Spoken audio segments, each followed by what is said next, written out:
Last week, I had reviewed the ROG STRIX Z790E, and when I received its AMD variant, I was a little bit worried because they looked so similar. I was worried that I would be reviewing the exact same motherboard a week to another. But luckily for all of us, nothing is further than the truth, because I have never seen a STRIX as ludicrously powerful and premiumly equipped as this one is. Today we are reviewing the ungodly ROG STRIX X670E gaming Wi-Fi, a board which was voted the most confusing name tech product of the century. So the ROG is ASUS gaming obsessed lineup of motherboard, which comes in two different kind of flavors. We have the CROSSHAIR, which is very expensive, very premium, the best of what ASUS engineering can give you. And then we have the STRIX variant, which is a little bit more affordable, but still very, very premium. And today we are reviewing the STRIX E, which is, well, STRIX flagship and more expensive model. And the thing is, with AMD's brand new X670E chipset, well, the STRIX this season is all about the PCIe 5.0 standard, and so much so that it transforms everything from what it used to be, and I think becomes the single feature which characterizes the entire motherboard, because the PCIe 5.0 standard is to be found everywhere on it.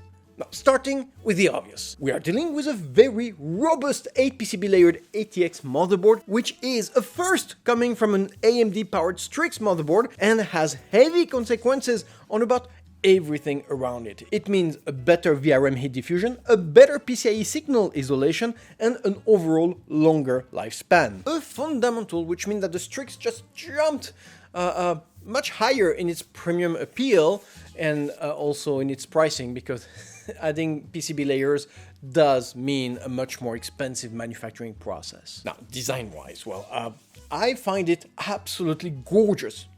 In 50 shades of dark, that is. It is compact, it is metallic, it is aggressive. You can tell that ASUS has spent a long time refining its good looks. The metal finish is equally impressive, showing intricate drawing crossings through the entire board elementary. RGB-wise, well, we have a large ROG eye shading its color through the IO roofing, which, to be fair, is not as, well, not as good looking as the one I saw on the STRIX Z790 version. But if that is not enough RGB for you, we have an additional 4 Aura compliant RGB connectors, 3 of which are addressable. Now, CPU socket wise, well, the board is working AMD's first LGA CPU socket, featuring no less than 1718 low pressure pins, drastically increasing new generation AMD CPU's bandwidth and allowing the introduction of both PCIe 5 standard and DDR5 RAM. And looking at AMD's track record,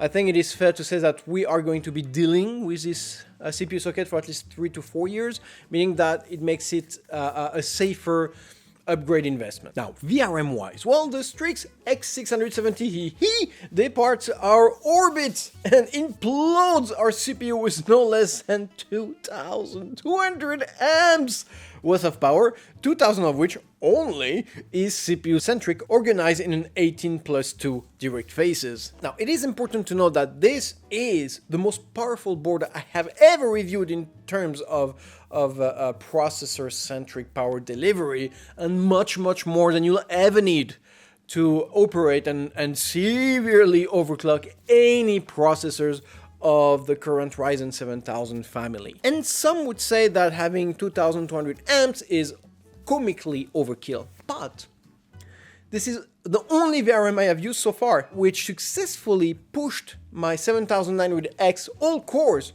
to 5.5 GHz. So if you're looking for really intense overclocking, it works pretty well. And obviously, to keep this thermonuclear VRM from melting your house, ASUS provided a very premium copper pipe linked two-stage cooling blocks. The main one shows a nice and particularly thick radiating plate supported by wide walls to store all the heat this block will harvest. Our side block features deep winglets on both of its sides for a larger radiating area, so all sourced by a wide trunk for heat storage. Now, both blocks also feature a double contact design, providing a direct thermal padded contact to both chokes and power stages for a faster heat diffusion. Obviously, results are unsurprisingly good. With a severely overclocked, and I mean severely, R7900X, our blocks barely went beyond 50 degrees Celsius, which promises a minimal heat strain on our circuits, hence more stability and a prolonged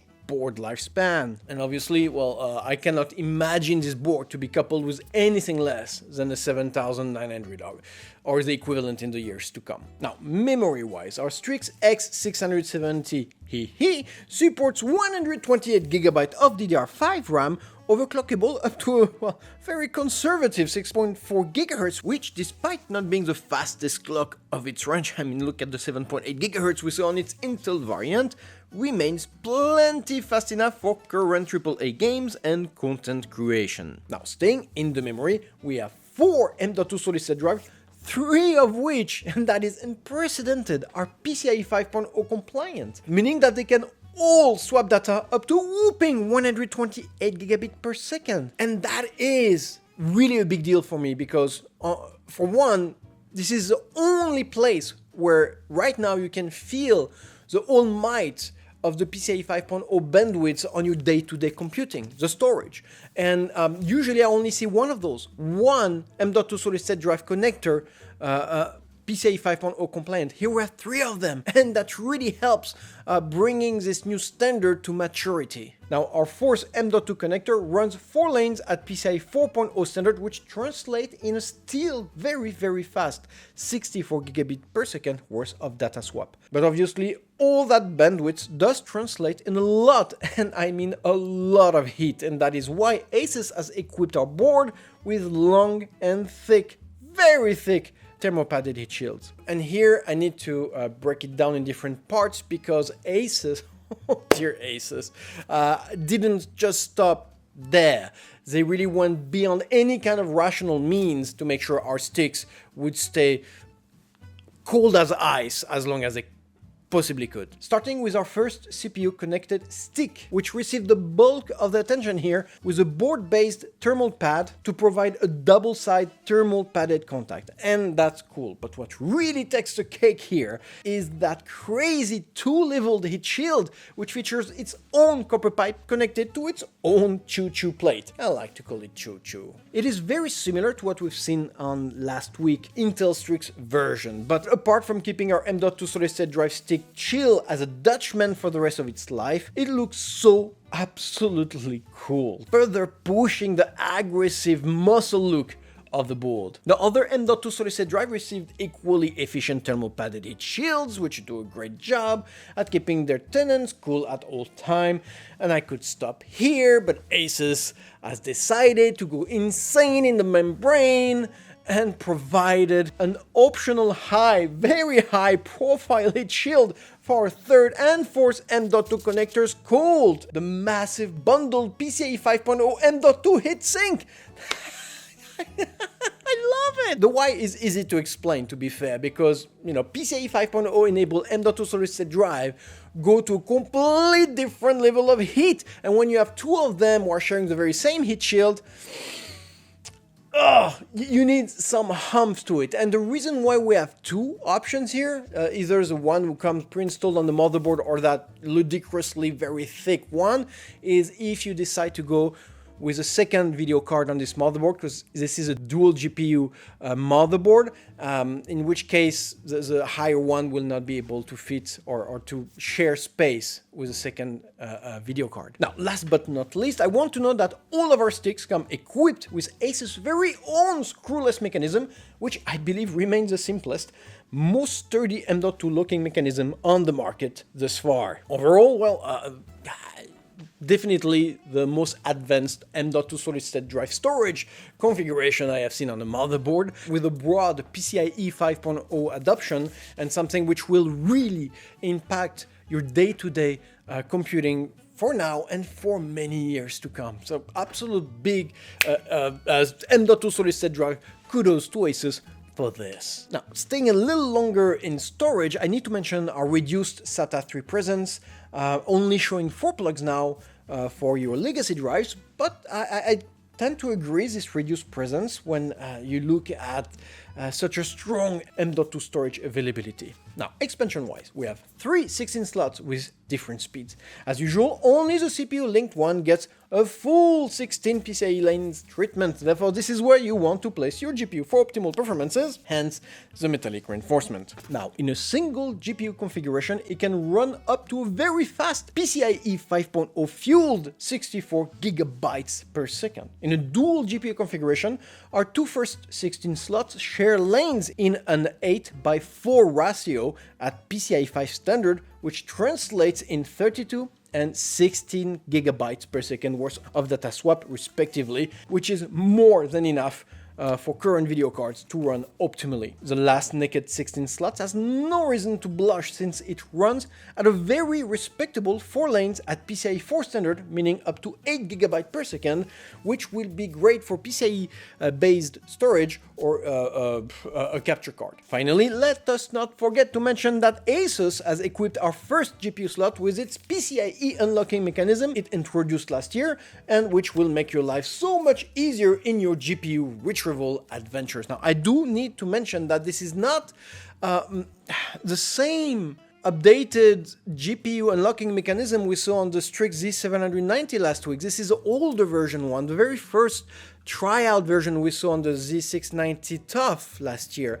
And that is not a big deal. It just hints that this board design was already approved and probably in production back in Q2 or Q3 2021, which is just an interesting fact. Overall, I am absolutely delighted to see dual GPU support going on STRIX motherboard. I think that it's a very clever way to use the upgraded PCIe 5.0 bandwidth potential. That is great. But most importantly for me, on the Intel version of this board, if you use a PCIe 5.0 M.2 solid-state drive, you cut by half the available lanes on your GPU slot. That is not the case here, and I think this deserves a massive PCIe expansion. Kudos.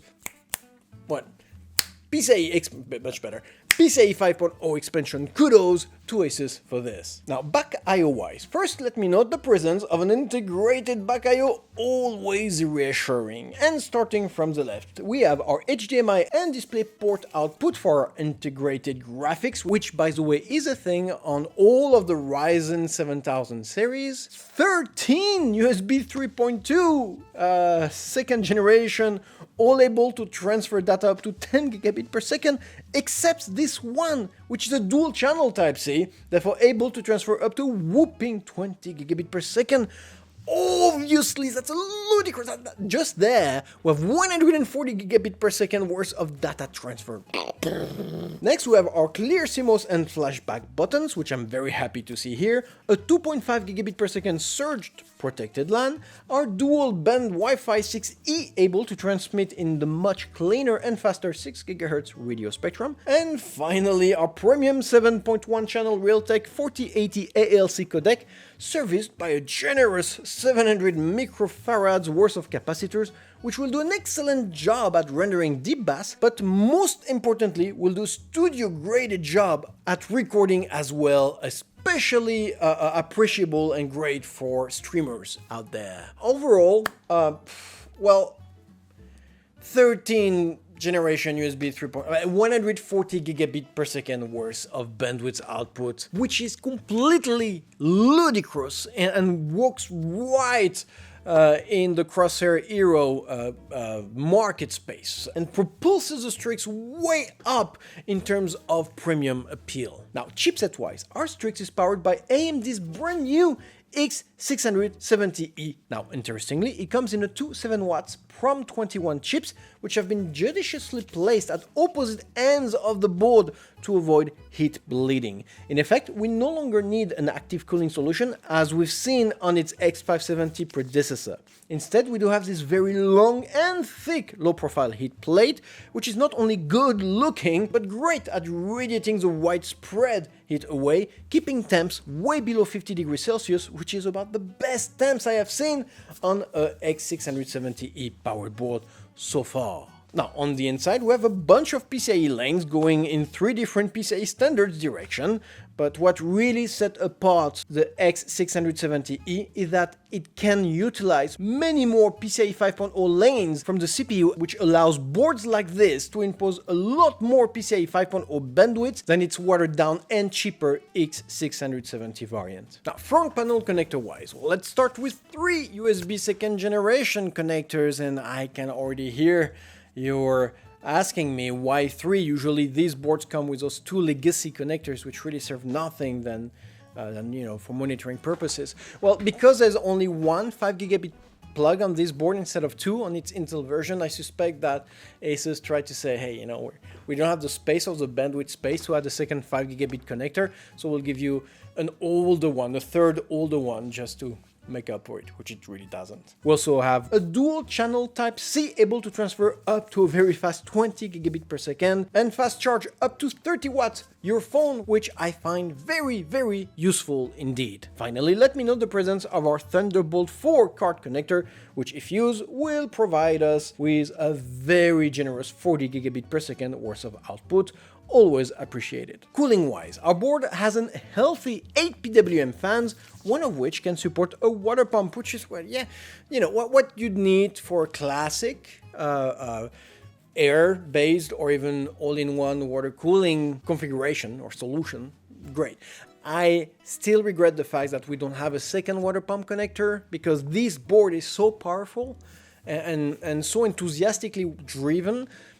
It's almost a crime not to have the ability to do a much more intricate and enthusiastically driven cooling solution, such as a dual loop custom water cooling system or solution. So not a deal breaker, but something that ASUS really needs to start implementing on the next variant of this motherboard. Now, troubleshooting wise, well, ASUS went all in on the STRIX as usual, starting with our first aid easy debugger, here to signal the main stages of our boot and providing a quick troubleshoot feel of our system. But most importantly, we have a Q error screen, which will refine our troubleshooting experience to the very reason why your thing refuses to work. And once it is booted, the screen acts as a digital thermometer for your processor, which I find rather cool. In addition, we have our nice fat soldered powered button, our two clear CMOS and flash back we saw on the back I/O, so a rather complete troubleshooting solution,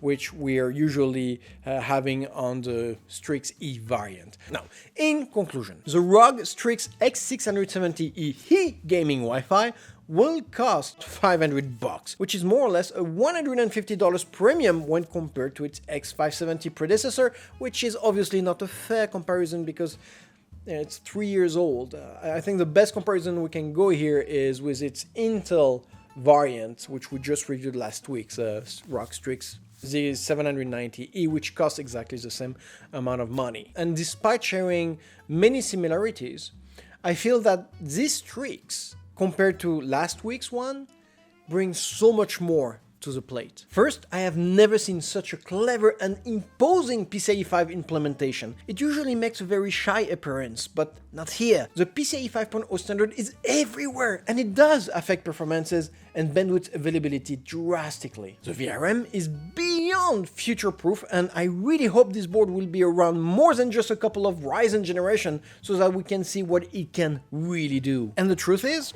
as a reviewer, it's really hard not to love this motherboard and all of the ingenuity ASUS brought to it. My only remaining question here is, what will the CROSSHAIR HERO bring to the equation? Because it costs quite a bit more than this STRIX, and I'm not sure it's going to bring anything more to the plate. And the funny thing here is that this is the very same conclusion or remark I had on the Intel version of this board, of the review I did last week. And maybe, just maybe, it is a clear signal for ASUS to take a closer look at their premium lineup and realize that there is maybe, again, one motherboard too many.